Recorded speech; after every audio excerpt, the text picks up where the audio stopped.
lot of these artists don't understand. Like, they want their music so bad, but once they do music now, another man in the end thinks, oh, he's just a rapper anyway, man. He ain't even like me. I'm trapping all day. That already causes tension, because now them other guys are now kind of onto you because they think you're just a rapper. But before you was rapping, they wasn't taking those liberties.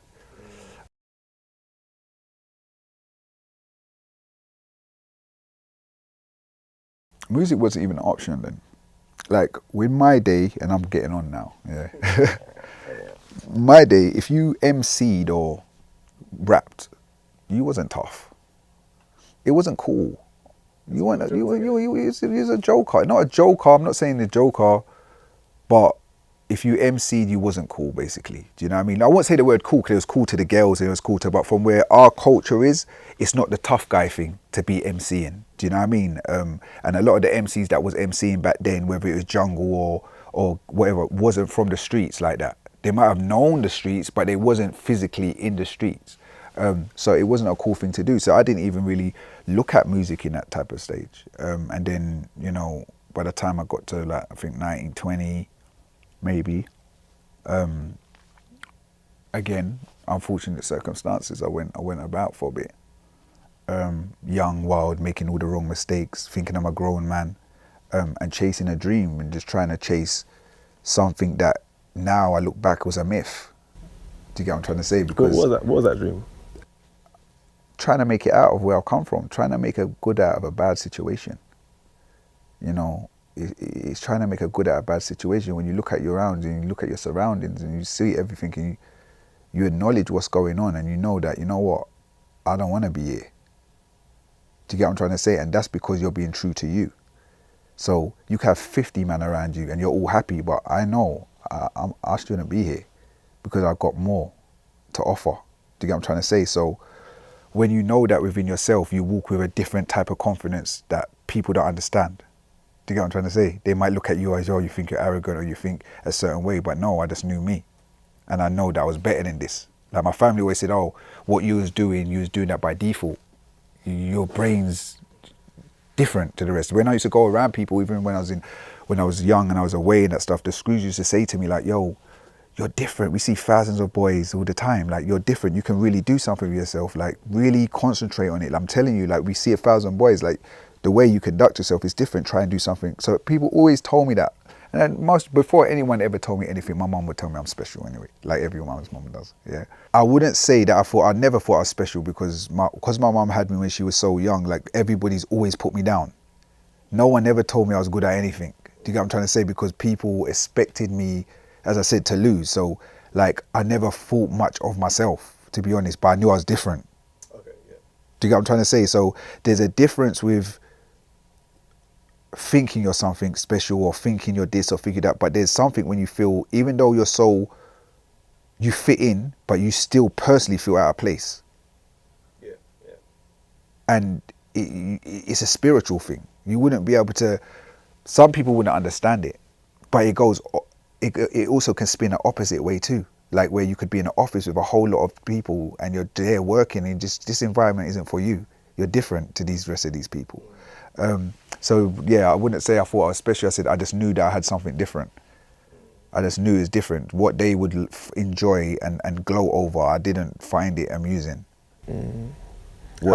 How do you keep your spirits up when you're away? Like, what's that? Because like I say, mentally, how do you? I don't know. I don't know. I'll say, like, I was young, it was just like, I never had been away from any of my parents before, so it was the first time. So it's just like, you just get used to it. And I think when you go, that's the thing nowadays, when you get to put into prison and stuff, like, you start getting more knowledgeable about the actual game and what it has to offer. Because you see guys are in for robbery, drugs, this and that. And so you start learning different things. You start getting introduced to different areas. You start even realizing how this crew's more known in prison and why that boy's a bad boy, and why you start realizing, like, there's levels. Do you get what I'm trying to say? But that's where as a youth. But then as you get older and you've got kids and you're seeing them grow up over the table, it's not a nice feeling. And then you're getting involved in things that could leave you sitting in prison forever. It's not a good feeling, because at the end of the day, yeah, you're treated like a dog. Like, if you want to be treated like a dog, then go to prison. That's the best way I can say to you. Like, the same way you treat your dog at home, yeah, that's how you will be treated in prison. And that's exactly how they treat you. And to allow another man to have that power over your body, yeah, it's a horrible feeling. It's a horrible feeling. Do you get what I'm trying to say? And like, especially when you like to be in control. Do you get what I'm trying to say? So I would get in a lot of problems because I like to be in control. Do you get what I'm saying? Of myself. Do you know? But you're not in control of yourself. You're a number. You eat when they say. You get let out to make a phone call when they tell you can. You want hot water, you beg for the hot water. You know, and it's not like now. Back in the day, you'd have to do bed packs and stand up by your bed and make sure your bed's folded and stuff like that. So it's not a place to go, man. Like I said, and I see it on Instagram as well. It's like, if you want to really find out what prison's like lock yourself in your bathroom, and then every hour or so, let someone knock on the door and bring you your food, and then shut it again, and then open it again, take your plate away, and shut you back in that bathroom. That's prison. I think it's important. I won't say for youth to hear that, but that's not where you want to be. That's not where you're gonna really. You don't listen. Let me tell you something about all that stuff, yeah. And this ain't hypocritical. This isn't no other way. This is just my view, yeah. Sitting in a prison cell and a man telling you what to do with yourself, yeah, and when you should eat and when you should is no life for nobody. When you get to prison, yeah, there's no difference to you as this guy and a guy that's done theft. You're going to be treated the same. You might have a bit more respect, but that respect, they're still going to bend you up and put you on the floor if you're cheeky and put you down the block. They're still going to give you a kicking. They're still not going to let you have extra phone calls. Your street credibility don't mean shit once you're in there. Yeah, to other inmates, yeah. But not to the governor. Not to nobody else. You're still a number. No matter how much the screws or whoever might like you, you're still going in that cell at night and the door's getting shut on you. And you still can't get no hot water. Or you still can't get what you want. Do you get what I'm trying to say? So it's like, why would you allow someone to have that power over you? It's a waste of time. Like, I've got friends now doing 35 years, 40 years, 27 years, this and that, and there's no turning back now. There's no, oh, sorry, I learnt my lesson, I want to come home. And even when I speak to them, it hurts my heart because I can hear in their voice how much they've grown. Like, how much they've grown as a person compared to when they went in. It'll be nice to just let them out but there's no way getting let out, bro. And this is the whole thing what I'm talking about, rehabilitation. So, yeah, like, if you like prison and you like men, and you like to dress up for men, and you like to sit next to men all the time, and you want to sit in a cell and a man's shitting right next to you, and you're hearing it shit drop out of his arse, and he's wiping his arse, and do you get what I'm trying to say? And it's just stinking. Then that's up to you. Like, that's what I'm saying. I'm not saying everybody has you know, it's an option, innit? It's up to you. It's like, it's a decision, a choice. Do you get what I'm trying to say? But I'm just saying, for the youth that might not have gone there, if you like to, when your man farts next to you, you don't even like that. But imagine you're in a cell now from till 4 p.m, yeah, and you're not allowed back out till 8:30 the next day, a.m, yeah. What do you think's going on? Man's farting in there next to you and that. Farting, shitting. You're sitting next to a grown man shitting in the cell. You don't even know him. You don't know this man and you're in there smelling his shit. Like, that's the best way for me to put it to you. The music part. So the music, what 1920? You get into that? No, 1920. No, I came out. I done certain things, and it's funny because when I haven't really explained this to a lot of people, but it's funny because I was laying on my bunk bed at the time in a cell, and the Mobos came on. I saw Soul Solid Crew for the first time, and I was like, who the fuck are these guys? What the fuck is this? Excuse my language, yeah? And I couldn't believe my eyes. I couldn't believe it. I was like, wow, like that's the power of what they had on someone like me that was somebody already in the streets. Do you get what I'm trying to say? Like, I was like, wow, who are these guys? And people was like, other people from South and stuff, because at the time we was in Belmarsh. So they were like, nah, you know, the haters, they was all haters. Of course, they were saying like, oh, when we get out, I want to do this to them, I want to do that to them. And I was like, yo, I need to link these guys. Like, I need to link these guys. Like, these guys, they've got something. Do you get what I'm trying to say? So that's the only time I thought about music. And then it went. And then I came out. and my business partner at the time, he was always with Heartless Crew. So we was originally with Heartless Crew, Heartless Crew rang us in the game. Like, we used to go to their shows, to their gigs. My partner was in their first Heartless Anthem video. That was the first time, the taste of music. So we went to Iron Apple, and then we wanted to do promotions. And it's funny because that's my first taste of music. Is like, my partner phones me. He's like, yo, can we go Iron Apple? I'm not going Iron Apple. What am I going Iron Apple for? Oh, because Heartless is in beef over there. Who they in beef with? So Solid. What, they're there now? Yeah, I'm coming. Do you get what I'm trying to say? Like, I'm coming. Do you get what I'm trying to say?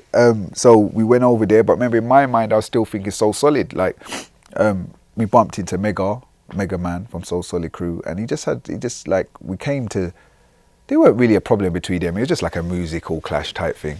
It weren't no proper beef. Obviously, Heartless was the biggest thing from North. They were the biggest thing from South. It was just like a... So we came over, and I remember seeing Megaman on the beach, and this nigga was blinging, man. I was like, what the fuck is this guy? He's got big chain, this, that, jewelry.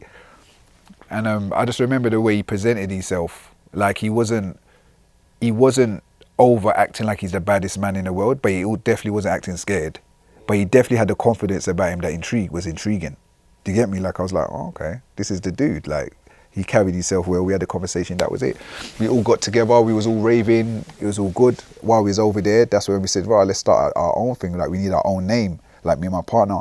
And then when we came back, that's when I started doing music, really. In 2002, we started our first promotion company, and we started doing bookings. So I started putting on raves, garage raves. And them time, Roll Deep was just getting big, like, for after they left Pay As You Go, like Wiley and all that.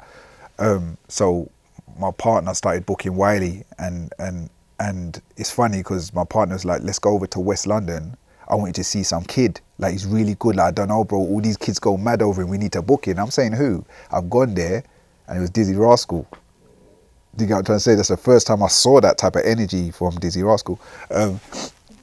So yeah, we started doing events in like Watford, area, Watford, Northampton. Like, we started killing the game like that, and I was like, I didn't really like it because I didn't like putting myself out there like that. Again, like going to all these mad raves, and do you get what I'm saying? Anything can happen in these raves, and our names on a flyer, and it wasn't really me. And that was my first touch on music, basically. That's my first intro in music, of doing promotions. Can I just backpedal? When you go to first see, when you see Mega, like, because I've seen Mega before, because for a while I used to live in Battersea, and he has that presence about him. It's not too loud, but you look him in the eye, you know he ain't for jokes, right? Yeah. Did you see a bit of himself in you when you bumped into him? I think that there was just I can't explain it, because you see the thing with Mega, he doesn't like many people. Do you get what I'm trying to say? And he's stern on it. He stands alone, even though he's got such a big crew. But there was just there's an energy shift and an aura that we both greeted each other in that way. I don't know if I saw me because I wasn't looking at that, but I definitely saw a boss. I definitely saw a boss. Do you get what I'm trying to say? Like, I didn't see no side man, no left man. I definitely saw a boss. But it's funny because all my team was with Mega. Like, they was always raving, everyone was raving, but I never used to go around him still. I used to just kind of like keep myself to myself, because as I said, I'm very like more reserved than the rest of them. So we didn't really build a bond at that time. But then we came back and I'd done the music and the promotions, and that's when I first started doing music. And then a couple other things must have happened, and me and Mega came back in contact. And yeah, he said to me like, yo, I ain't seen a crew with as much buzz around you like that on the street. Do you get me? Because obviously at the time, everyone knows, like, if you can hate all you want, like, you can't erase history, yeah? So, you know, if you're from our era, you know. And it was the loudest. It was actually the loudest. I think I was in secondary school at that time. Yeah. It was very, you know, it was, and there was no internet. Yeah, there's no internet. There's no, you know what? See, in my day, you didn't tell people what you did. Other people told people what you did. You don't go on the internet and say, I've got this and I do this and that. No. Other people talk about you. You deny it. Do you get what I'm saying? So yeah, Mega said, like, I ain't seen a crew thing. He said to me, you know what, see, like, if you add the music to what you have already, it's gonna be gone. And me and him started conversating, and to be fair to him, he came down to Tottenham, just him and one man. I think it was Morgan actually. And he came down and he gave us all the talk, and all of the man then was there listening to him. And most of my man was like, who's this guy think he is coming down north telling us what we should do? And who's he, bro? Like, we got more money than him, we got money. Same old black thing, like hater thing. But I was just listening to him and I was intrigued. I was listening to him and I thought, you know what? I think I could do this. Do you know what I mean? And like, me and him had that thing there. He says it to me like, yo, I could see you was listening. And then he said, like, if you get an artist, I'll put them in studio for you. I didn't know nothing about no studio. And boom, that's how music started. But that's not, I won't say it's ballsy, but for Mega to roll up. This is what I'm saying. Listen, yeah, like, say what you want and what people want to say or what they might assume, and you know how it is. It's all talk until unless you was there, unless someone's in front of you, yeah. And Mega has got a big heart, yeah. But if Mega wasn't as fearless then as he was, me and my team would never have made it. So in some ways, he helped us, saw the best in us, and wanted better for us. And you don't really get that from other people. Do you know what I mean? So he was ballsy enough to come down there. Don't get me wrong, he's got a little chip on his. He's a bit of that guy too. So like, coming together was never been seen before, because you got to understand, like, you can't take away from these guys were big pop stars. Yeah, they come from Battersea. Yeah, they come from the block, but they were pop stars, like the biggest pop stars we had from the street that was moving like that. Do you get what I'm trying to say? So to have the streets, who was hot at that time, the hottest industry people in the whole of England and the hottest people in the streets, and they come together. Why now, when I look at what's going on in the industry, this was always me and Mega's plan. We always sat down and it was always like, yo, we want to show people that you can come from the streets and create businesses. Before I went to So Solid office, I've never seen a black man with an office in my life with a secretary. I'm thinking, what the fuck is this? He's got a secretary. I want a secretary. I don't even know how I'm going to get a secretary. But it's inspirational. Because this is what I'm saying about people. Like, I say some people are different. As much as I might have been that character on the street, I was different enough to know an opportunity when I see one. And to see a guy in front of me giving me that opportunity. Not only giving me that opportunity, showing me a light that, yo, this is possible. So what I was chasing before, what I started learning is like, yo, these guys have got all the fame and all that without all that fuckery, which we were chasing as youth. You're chasing for the fame, the girls, the this, the that, the this, the that, the name. The music creates that. But the difference was, they was millionaires. Mega was a millionaire. I didn't know music made that money until I went around him. So he gave us an opportunity.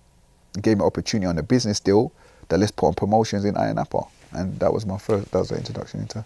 But when you first started rapping though, like, as you said, there was not a confusion. People knew the name, they knew what it was, rap. But you're now rapping. Yeah. That from the streets, that's no one would have seen your face before. Some fools stupid like they wanna do me something, like they ain't seen my army and they know they can't do me nothing. I'm shining rocks in my ears. Now I'm tired of hearing clowns' names in my ears. Who should I fear? No boy, no man, no stars, no gang. But we know niggas that do bang. Tottenham, ghetto, Baghdad, it's all fam. Some south, some east, some west. No fakes, just the best. Why I know I walk with the best. God bless my men with see-through vests. Forget road. I'm on a tribal quest, don't slip for girls offering sex, no. Listen, I was getting man telling me I'm crazy. I was getting people telling me I've lost a plot. Like, bro, that's why when I see people on this Instagram thing now and all this type of stuff across the street, like, I'm like, wow. Like, my day, like, people was thinking I've lost a plot. Man would tell me, bro, you've lost a plot. You want to put your face on a CD cover. Are you crazy? Have you lost it? And you know what? To be honest, it was a time when I have to bring up again, because he's in my journey with Mega and the whole So Solid thing and the rest of the crew. So he said to me, you know what, yeah, come, I got a video shoot. And I was like, video? You're crazy, bro. I ain't not going to a video. Mega. He said to me, "I got come on our video," and he was like, because at the end of the day, you want to change, you want to try and transition from this. You don't want to be seen as that street guy. You want to transition into a business thing, because that's what people don't understand with the whole Dare movement. Like, it was about positivity. It's about helping 30 people and other people. That's what that movement was. That they decided to shut down because of society that we live in. They live in. They were trying to change people's lives, like mine and my friends that were just died a little while before I met Mega, and while I was with Mega too. But basically, he forced me to be in a video, and that was the first time I was in a video. And which video was it? It was all over. It was all over. Yeah. So he forced me to be in a video, and I came in a video, and then like everybody just thought I was balmy. Like, everyone was just like, "Yo, you're crazy. You've lost your mind. Like, bro, don't you know you don't come out the darkness to go into the light? That's why it's the underworld." Like, it's just a whole heap of rubbish. Do you get what I'm trying to say? They were just selling me some myth again, because see, with people, they like to shut down what you're doing because they don't understand it. Do you get me? So straight away they throw negativity in. I'm somebody, the more you push me one way, the more I'm going to go the other way, because you're trying to, like, you're not encouraging me to do something good. You want me to go back to the road and do this lifestyle, but this could better me. But I understood it because it was never seen before, the transition. Because when you go into the videos and you go into this type of stuff from where we come from, it's not cool to let people know what you look like. And when people's coming up to me saying, "Well, I'm looking at," like, "What are you looking at?" You know, I said, "No, you're it." Yeah, so. But isn't that the hard part, when it's like, and I always say, like, so people approach you and you don't know what it is. Like, is it music? Yeah, it's, you know what, it's like I said, like, the music thing's great, but I do believe when you do come from a certain background and you're trying to live that lifestyle, music will water you down. So don't be upset when an average man wants to come and clash you and start making rap disses, or an average man wants a rapper thinks that he's on your level, because you have introduced yourself that you're on his level. You can't say, "Oh, just because I'm a road man, like, I'm better." No, we're talking about microphone. We're talking about, it waters you down also. And I think that's what a lot of these artists don't understand. Like, they want their music so bad, but once they do music now, another man in the end thinks, "Oh, he's just a rapper anyway, man. He ain't even like me. I'm trapping all day." That already causes tension, because now them other guys are now kind of onto you because they think you're just a rapper. But before you was rapping, they wasn't taking those liberties. So yeah, it's a hard transition. So people just really didn't get it at all. Like, they thought I've just basically just been raving and drank too much, and I've just gone mad. Do they feel like you're blowing up the spot now? You're making it more peak for all of us, like, because now. No, because they loved it. They loved the fame that came with it. They loved it. What came with it is just, it was just at the time they didn't understand it, because nobody was doing it. And if they was doing it, but they wasn't in certain unfortunate situations that we was in at the time. You're talking about guys that was really involved in certain things, and things were going on. Do you get what I'm trying to say? To actually now making records and being in music videos. And there wasn't a time when, like, show me in history that there's people that are getting number ones that come from the road, and they got these street guys with them, and it's the beginning of everything. Like just to jump into the background of UK hip hop, say for instance. Yeah, you got Rodney P and these man here. You got SAS. Man should salute SAS, because SAS done a lot. All this collaboration, Kanye West and all that. SAS was doing it from way back. Yeah, Slash from Birmingham. They man was doing this gangbang rap shit from way back, but they had American accents. Do you get what I'm trying to say? But when we're talking about the UK, that London now is the person that everyone's going to look at. Do you get what I'm trying to say? So when people say to me, "Yeah, but there was other crews doing it at the time," correct. Estate rap, PDC comes from a big estate. SMS come from a estate. The hoodies, the discs, the DVDs, bang bang. There's no estate. Ours was shiny. We looked shiny. We looked like stars. We had the chains. We had the watches, and we was doing big music videos. We wasn't on the estate rapping. So there's a different level, because it has to elevate. And I feel like we elevated it to that level because a lot more people were seeing us than that was seeing the others at the time. Yeah. So, and they knew our background. So all of a sudden you've got, which included PDC and these other people, everyone else that I mentioned, you've got these people that are now making it cool to rap. So now, black guys that actually think they're doing this thing now are now starting to rap because we've made it cool to rap. It's becoming a fashion, but it's what we always wanted. We wanted to change people's mindset on the block, that if you was a gang on the block and you was doing certain things, you could do like PDC or SM or whoever it is, you could try and make a change. And at the time, it was all about mixtapes. So we was making mixtapes and saying it out of our boot. So that's why I think the business ethic came into it. Because nowadays, well, I don't know about so much now, but a couple years ago, people was making mixtapes to give it away for free. So it took away the business side of, you know, getting the product, making it in studio, getting the product, getting it printed up, then going out there and hustle, getting your sales team, doing it like Mike JLC did. A lot of people that got their hustle and got their business ethics from the music scene. Whereas it got to a stage now where you're just making a mixtape, putting it for free download, and there's no hustle to it. So the game just went flat. So you had the original hustlers, like all the Jungle Days and Garage guys that was putting up flipping vinyls and going out there and hustling and making their money, to us making mixtapes, and then it just everyone giving their music away for free.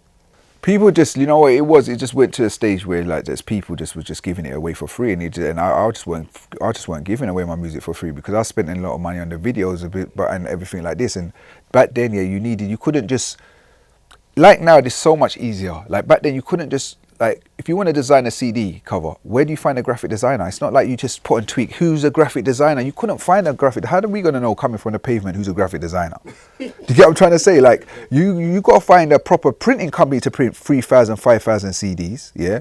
Then you're going to need to find a radio plugger to plug your music, and a TV plugger. So you spend all the money on the video, it can't even get on MTV Base. It can't even get on these channels. Do you get what I'm trying to say? So you've got to use these same pluggers that now they're struggling with to get their music on the radio. You have to pay them again to put it on the TV. Times have changed. So now, if you took away the social media, how much of these artists are famous? This is true. And then also I think the cost of the actual videos, I think we were talking before, you're talking about like, sometimes things will be shot on film. Yeah, you just shoot on film and stuff like that. These guys' videos, man, they just wake up out of their bed and just put on their tracksuit bottoms and they shoot a video. Do you know, I'm laughing because it's like, it's only almost in the space of a decade where it's changed. But you know what? It will change, and it will change again, and it will just keep changing. Because if you look at America, they went from the funny little hip-hop videos, and then they went to P. Diddy and them almost having movies, and you know, So Solid that was spending like 200 and something thousand on their videos. Yeah, crazy budgets. Do you get what I'm trying to say? To a man now that is getting how much more views, yeah, and they pay 600 quid, 800 quid. I was spending mad money on our videos. Go through our catalogue, like I was spending mad money on our videos also. Because you had to, if you wanted to shoot on 16mm or 30, like certain lenses, and it was a lot harder because you had to grade the actual video, and there's so much other things that came with it. And then the HD came out and it made it a little bit easier. But if you had your video on HD, the music channels wouldn't accept it. Serious? Yeah. Crazy. So at what point did you stop rapping then?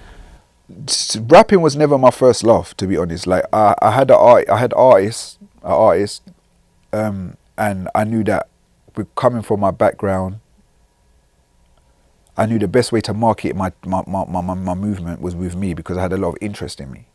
So I would never I'm not really a man that's really got time to sit down and write bars and metaphors and all this type of stuff, because I'm always thinking about how I'm getting the money. That's what I'm interested in. I'm interested in getting money. So for people to listen to Spray or whoever else I had around me at the time, it was more authentic if I was in the group too. So now I've got your attention and now you listen to them, because I'm all about marketing. But I didn't know then how good I was. Do you know what I mean? But so it got to a stage where at that time, after the whole So Solid era and the money I saw happen, I saw a big decline in the music. I saw artists not making no money. I didn't see no money, I didn't see no shows. They banned a lot of the music anyway. All these artists were coming from Channel U like ours, and none of them was getting shows. There was no money in it. So to me, it's like, I'm in this, as I said to you from the start, I've always been doing big. So I'm in this to win. I play to win. I don't play all these little rumours and games, what people say about, or what people talk about. I just think to them, do you know what type of man I am? I play to win. That's playing to lose if I do any of that stuff. I play to win. So rapping, for me, I just didn't see I was going to become a millionaire. I did see how it could be. I mean, and I also knew that the walls that I was hitting with regards to the police trying to shut us down and stuff like that at the time, yeah, it just wasn't working.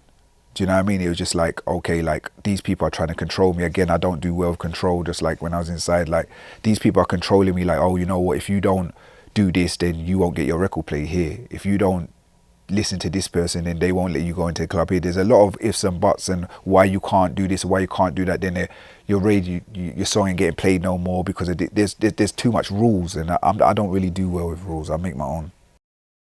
So when you look at the entertainment world now, you say, who's the biggest entertainment DJ that can go in the hood? Well, Charlie Sloth, no disrespect to Charlie Sloth. He plays all the hip hop music. He controls our culture at this moment in time. But the youth cannot identify with Charlie Sloth. Charlie Sloth cannot go to the hood and talk to man and tell them to put down the knives.